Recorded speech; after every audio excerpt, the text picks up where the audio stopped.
7 دہائیوں سے فلک بوس پہاڑوں کے دامن میں گونجتی شہنائی کی سریلی دھنیں آج مکمل خاموش ہو گئی اور استاد حاجت قبول اپنے اجداد کے پہلو میں دائمی سکون کے حوالے ہوئے۔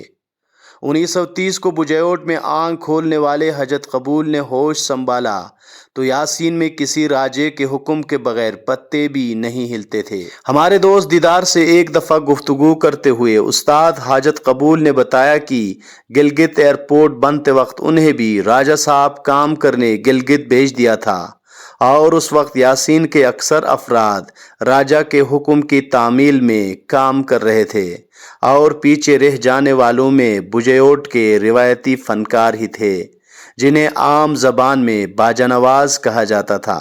بس کیا تھا کہ حاجت قبول کو خیال آیا کہ انہیں بھی یہ فن موسیقی سیکھنی ہوگی۔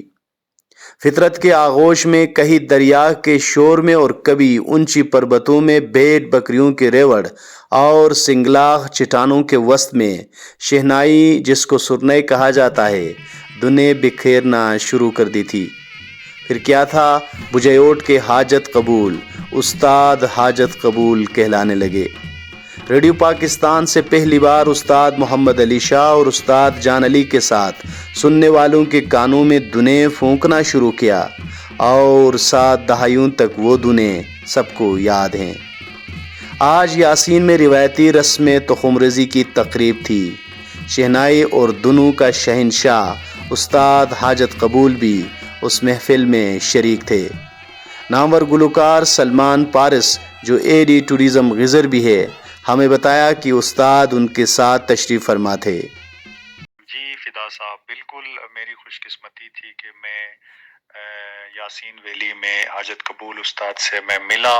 وہ اب تخم ریزی کے ایونٹ پہ آئے تھے، میں بھی انوائٹڈ تھا، وہیں پہ ساتھ ہم بیٹھے، ایک ہی صوفے پہ ساتھ ہی کافی ٹائم بیٹھے رہے اور گپ شپ بھی ہوتی رہی، کافی ساری ٹیونز ہم سنتے رہے، لوگوں کا رقص وہاں پہ ہم نے دیکھا اور حاجت قبول استاد سے باتیں کافی۔ انہوں نے پوچھا کہ خالق تاج صاحب کہاں پہ ہوتے ہیں آج کل، خالق تاج صاحب کا انہوں نے مجھ سے پوچھا اور اس کے بعد پھر میں نے ان کی صحت کے بارے میں پوچھا تو کئی علالت کے بعد کافی ضعیف لگ رہے تھے۔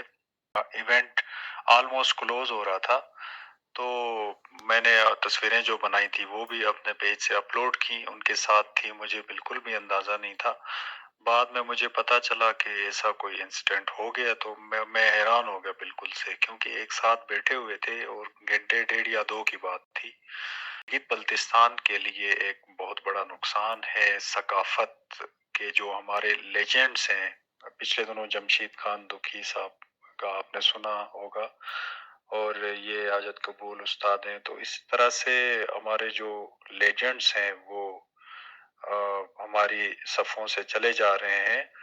یہی وہ لوگ تھے جن کی وجہ سے یہ کلچر، یہ ٹریڈیشنز، یہ میوزک نئی نسل تک منتقل ہوا تھا۔ تقریب سے گھر پہنچ کر دنیائے شہنائی کے شہنشاہ دھنوں اور سروں کو مکمل خاموشی دے کر حقیقی سکوت میں چلے گئے اور ادھر نغمے سارے اداس رہ گئے۔ عدیل سیرائی، فنڈر ٹائمز، یاسین غزر۔